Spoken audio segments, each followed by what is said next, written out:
Good morning to all the students of Government Degree College Dras, semester 5th. So this is our historical cum archaeological tour. We have students from both the archaeology as well as the history subject.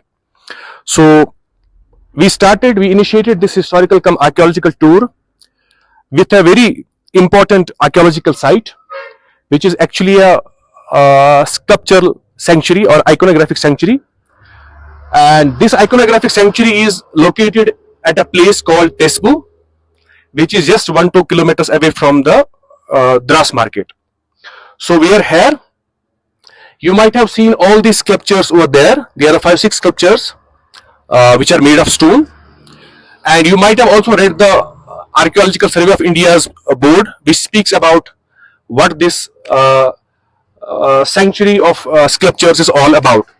So, but since you come from the different fields, some people come from the sciences, some from the commerce, so you are not aware about what this site is all about and what is the significance of it.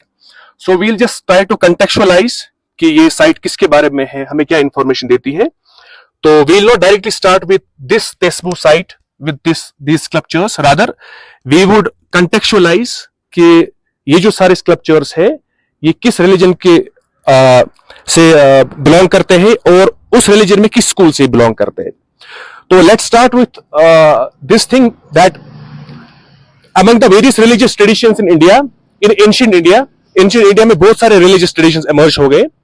Like we have a Vedic religious tradition, we have a Jainism, we have a Ajivikism, and we have many others, and one among them was the Buddhism. So Buddhism, as you all know, is a religion which emerged in 6th century BC in India, and the founder of this religious tradition was Gautam Buddha, whose actual name before becoming the Buddha was the Siddhartha. Now, who was this Gautam Buddha? Gautam Buddha or Siddhartha, because initially we'll talk about his previous life before becoming enlightened. So his name was Siddhartha, who belonged to the Shakya clan in a place called Lumbini in Nepal. तो जो सिद्धार्थ थे, ये लुम्बिनी के रहने वाले थे, जो अभी जगह कहां पे है, नेपाल में है. ठीक है, तो ये एक प्रिंस थे, शाक्य क्लान के प्रिंस थे, यानी किंग के बेटे थे. बचपन में ही काफी ऐशो आराम से रहे, लेकिन सडनली कुछ चीजें लाइफ में देखी, जैसे डेड बॉडी, बीमार, बूढ़ा इंसान. तो उनको ये चीज स्ट्राइक हुई कि what is the purpose of the life. यानी इन चीजों को काफी सताया कि सब ऐशो आराम है मेरे पास, लेकिन फिर इंसान को मरना क्यों है, इंसान बूढ़ा क्यों होता है, इंसान बीमार क्यों होता है. तो ये चीज इनको काफी इंटरव्यू किया और सोचने पे मजबूर हो गए कि लाइफ का रियल मोटिव है क्या. तो सब कुछ छोड़ छाड़ के निकले. काफी साल तक ऊपर वाले को ढूंढा, काफी साल तक रियलिटी को ढूंढा, और फाइनली 35 साल की एज में ये बोध गया पहुंचते हैं, which is a place in Bihar. कहां से? लुम्बिनी से. कहां? बिहार, बोध गया में. तो वहां पे एक बोधि की ट्री के अंडर इनको एनलाइटनमेंट मिली, इनको रियलाइजेशन हुई, इनको सच्चाई दुनिया की सामने खुली. तो वहां से इनका नेम शिफ्ट हो गया गौतम बुद्ध. बुद्ध का मतलब है वन हु इज एनलाइटेंड. अब जो ये बुद्धिज्म था, जो 6th सेंचुरी में एमर्ज हो गया गौतम बुद्ध के द्वारा, तो जो इनिशियली इसका जो स्कूल था, जो गौतम बुद्ध ने इनिशियली प्रीच किया, जो लोग उसको फॉलो करते थे, उसको बहुत रिसेंट तक हीनयान स्कूल कहते थे. क्या स्कूल? हीनयान स्कूल.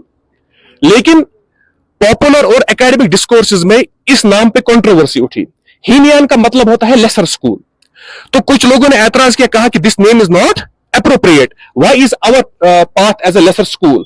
सो अभी के लिए एकेडमिक डिस्कोर्सेज में as well as popular discourses में इसका नेम, जो एक्चुअल नेम है और जो हमें लेना भी चाहिए, उसको कहते हैं थीरवाड़ बुद्धिज्म.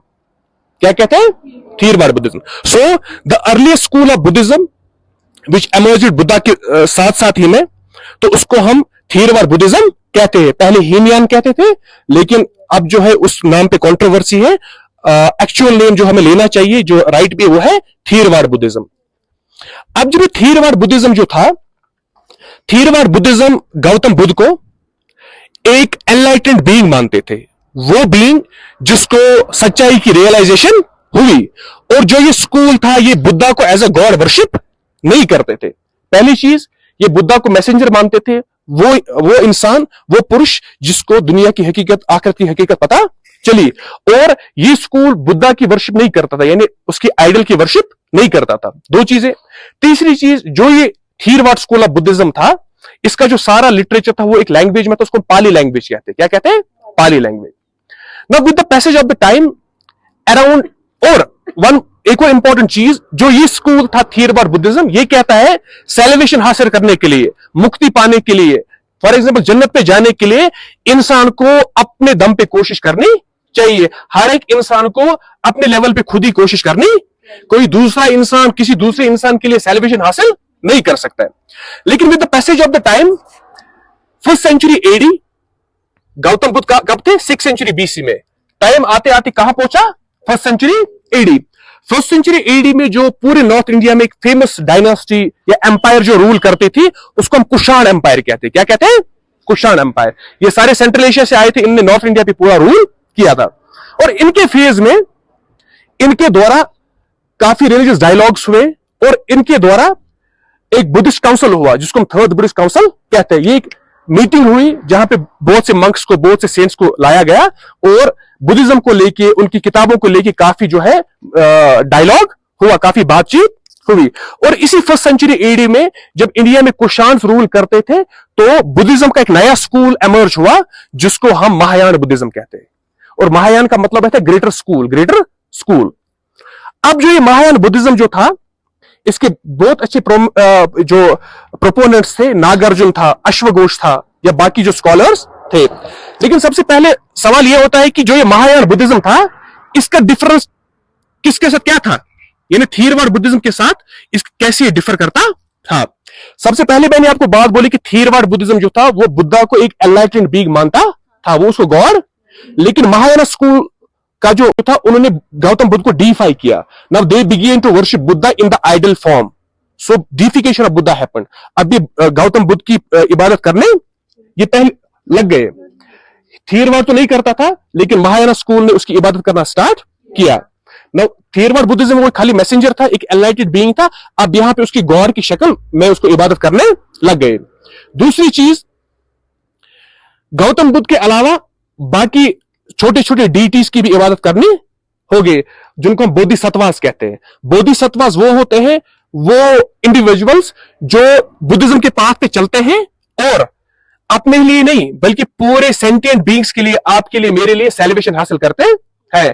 जो थीरवाड बुद्धिज्म कहता था कि सैल्वेशन हर एक का अपना अपना एफर्ट है, लेकिन महायान बुद्धिज्म ने कहा कि जो सैल्वेशन है वो बोधिसत्वा, एनलाइटेंड बीइंग, अगर वो एक हासिल करेगा वो सबके लिए भी हासिल कर सकता है।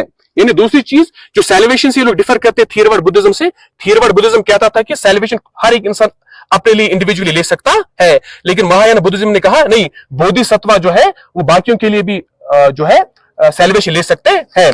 और तीसरी डिफरेंस जो थी, महायान बुद्धिज्म का जो सारा लिटरेचर था, जो सारी किताबें लिखी गई थी, वो पाली लैंग्वेज में नहीं थी। वो किस लैंग्वेज में थी? वो संस्कृत लैंग्वेज में थी। तो उसके बाद एक और स्कूल एमर्ज हो गया बुद्धिज्म में अराउंड 6th-7th सेंचुरी, उसको हम वज्रयान बुद्धिज्म कहते हैं। Vajra in Sanskrit means diamond, and Vajrayana means the diamond vehicle और the diamond Buddhism. We are not going to talk about that now. अब सबसे पहले मैंने आपको चीज बोली कि आइडल वर्शिप कौन से वाले बुद्धिज्म में आ गई? महायान बुद्धिज्म। किसमें? महायान बुद्धिज्म में।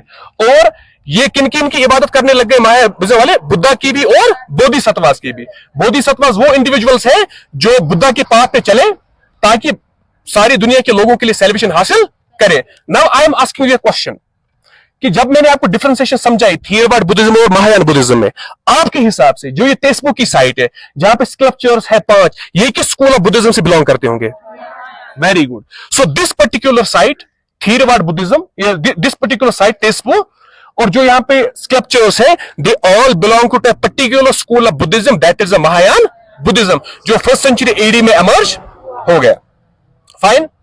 नाउ अब जो स्कल्पचर्स है, what these sculptures are all about? Archaeological survey of India का जो बोर्ड वहां पे लगा है, क्योंकि this site is archaeologically protected, as you know कि this site is archaeologically protected, and this has been stated protected by the archaeological survey of India, not by the archaeological survey of Jammu and Kashmir. It has been protected by the Archaeological Survey of India. That means is it nationally protected or locally protected? It's nationally protected. Now जो 5 sculptures हैं, 2 के बारे में हमें अच्छी information ये बताते, कहते हैं कि दीज 2, जो पहले 2 है, these 2 sculptures, the one is the Avalokiteshwar and another is the Maitri. One is the Avalokiteshwar and another is Maitri. And तीसरी चीज, जो ये बाकी स्कल्पचर है इसमें, we are not clear about कि ये किस बारे में है, but the archaeological survey of India board speaks these are deities, sorry these are the common people who are worshipping these deities. ठीक है, तो बाकी जो 3 है वो उनकी वर्शिप करते हैं, ये मान लो आम लोग हैं आपकी और मेरी तरह, जो अवलोकितेश्वर और मैत्री की वर्शिप करते हैं। ना सवाल होता है कि who is this Avalokiteshvara? That's a very important question. As a already said कि बुद्धा के अलावा महायान बुद्धिज्म में कौन सा कॉन्सेप्ट है? बोधिसत्वा का। बोधिसत्वा वो इंडिविजुअल होता है जो बुद्धिज्म के पाथ पे चले, जो बुद्धिज्म के पाथ पे चले और खुद को एनलाइटन करे, बुद्धाहुड अटेन करे और बाकी लोगों के लिए वो सेलिब्रेशन हासिल करे। And among the various bodhisattvas, one bodhisattva is Avalokiteshvara. So who is Avalokiteshwar? Avalokiteshwar is a bodhisattva. Now the question arises कि what Avalokiteshwar is related to? यानी इसका काम क्या है? यानी I told you apart from Buddha, there is the concept of the bodhisattvas in Buddhism, and Avalokiteshwar is the one of the bodhisattva. And the bodhisattva of Avalokiteshwar is one who is related to the Karuna. Who is related to the Karuna. Karuna in Sanskrit means compassion, यानी दया। ये वो बोधिसत्व है जो compassion पूरी दुनिया में फैलाता है, जो करुणा फैलाता है। दूसरा जो स्कल्पचर है, besides the Avalokiteshwar as a bodhisattva, we have another bodhisattva in Buddhism, that is a Maitri. That is the Maitri. And Mitra in Sanskrit means friend, and Maitri means one who is friendly or friendliness. So the another bodhisattva who is a Maitri is another bodhisattva in the Buddhism, and he is related to the friendliness. He is friendly towards all the humanities in the world.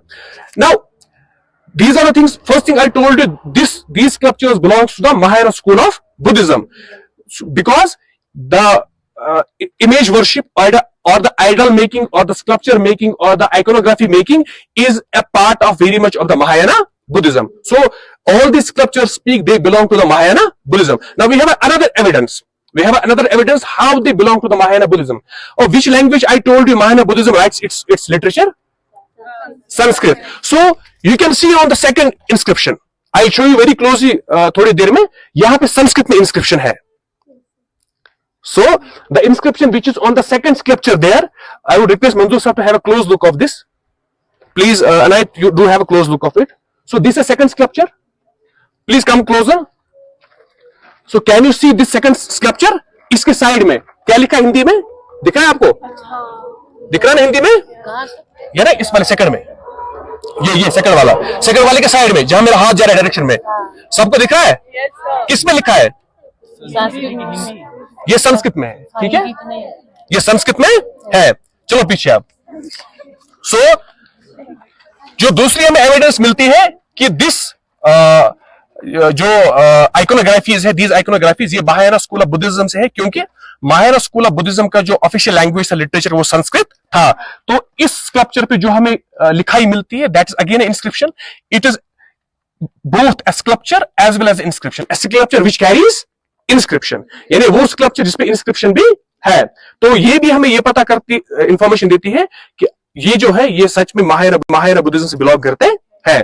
Now, Archaeological Survey of India speaks that these sculptures has come down to Dras all the way from Kashmir. Kashmir से जो है ये sculptures यहां पे बनाए गए। लेकिन सवाल अब होता है कि अब हमें ये कैसे पता चलेगा कि ये कश्मीर के स्कल्पचर्स है? It's a very important question. हमने कहा कि महायाना स्कूल ऑफ बुद्धिज्म से बिलोंग करते हैं because idol worship, idol making, iconography making, sculptural making, these are all the concepts of Mahayana Buddhism. Second thing, Mahayana Buddhism का जो language है, literature का, that is Sanskrit. तो we have Sanskrit inscription. दो चीजों ने prove किया कि these belongs to the Mahayana Buddhism.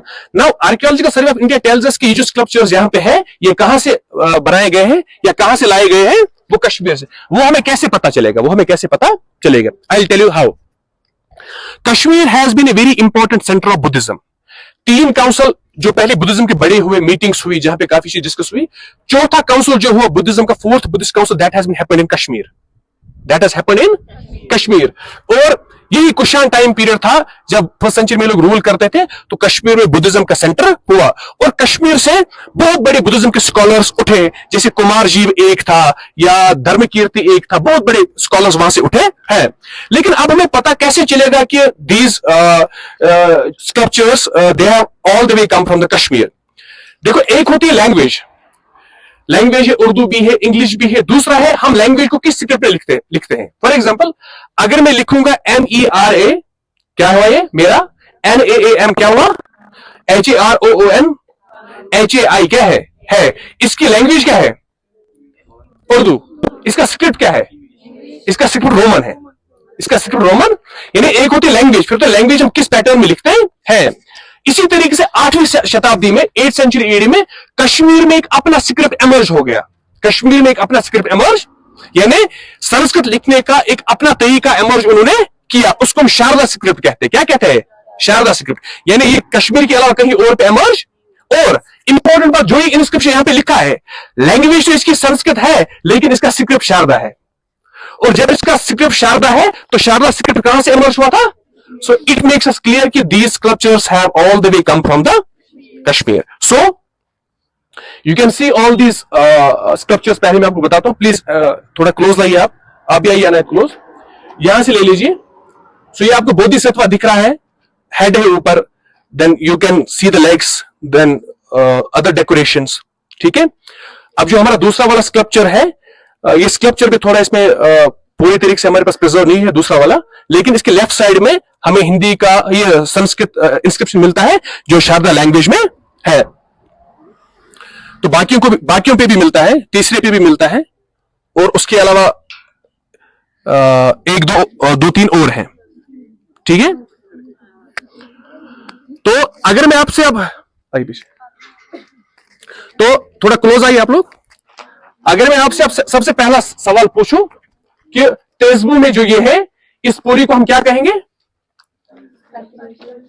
ये आर्कियोलॉजिकल साइट है, लेकिन है क्या यहाँ पे, स्कल्पचर सेंचुरी, जहां पे बहुत सारे स्कल्पचर्स होते हैं, उनको स्कल्पचर सेंचुरी कहते हैं. तो how many sculptures are there, 6. There are 6 sculptures. So in 6, जो इस 6 स्कल्पचर है, which school of Buddhism they belong to, Mahayana Buddhism they belong to. And Mahayana Buddhism में हमें बुद्धा की भी वर्शिप मिलती है और बोधिसत्वास की. तो अमंग द बोधिसत्वास कौन सी 2 बोधिसत्वास हमें यहां मिलते हैं, अवलोकितेश्वर एंड मैत्री. एक, उसके अलावा अब हमें ये कैसे पता चलता है कि ये महायाना बुद्धिज्म का है. एक तो स्कल्पचर्स है ही, दूसरी चीज जो है, संस्कृत में इसका इंस्क्रिप्शन लिखा है, तो संस्कृत इनकी लैंग्वेज थी, महायाना बुद्धिज्म. और तीसरा चीज हमें आर्कियोलॉजिकल सर्वे ऑफ इंडिया बताता है कि ये कश्मीर से लाए गए हैं और 8वीं सेंचुरी के हैं. तो वो हमें कैसे पता चलता है कि 8वीं सेंचुरी कश्मीर से है, क्योंकि जो इसका इंस्क्रिप्शन है संस्कृत में, उसका स्क्रिप्ट क्या है. और शारदा इंस्क्रिप्शन कब इमर्ज हुआ कश्मीर में, 8th सेंचुरी में. तो दैट मीन जब शारदा इंस्क्रिप्शन यहां पे लिखा है, तो इट मीन 8वीं शताब्दी से पहले का नहीं होगा. तो this was all about this तेजबू site. So when you are supposed to write a report on this site, on these sculptures, so first of all you will start with the introduction about the Buddhism कैसे emerge हुआ, how Gautam Buddha left Lumbini and reached it as far as the Bodh Gaya, which is in the Bihar district, and received the enlightenment. And which was the initial school of Buddhism? पहला school, Therwad Buddhism or Himalayan Buddhism, but appropriately it is appropriate to use the Therwad Buddhism. And around 1st century AD, a new school of Buddhism emerged, that's called the Mahayana. And around 6th, 7th century there was another school of Buddhism that's called the Vajrayana. That was the Vajrayana. Vajra means a diamond, and Vajrayana means a diamond vehicle. So what was the difference between the Therwad school of Buddhism and Mahayana school of Buddhism? So first difference was Himalayan school considered Buddha as a enlightened being, while as Mahayana considered him as a god. Second thing, Therwad school does not worship idols, while as Mahayana school worshipped idols. Third thing, besides Buddha, Mahayana school also worshipped bodhisattvas, and famous among them are Avalokiteshvar and Maitri. Fine.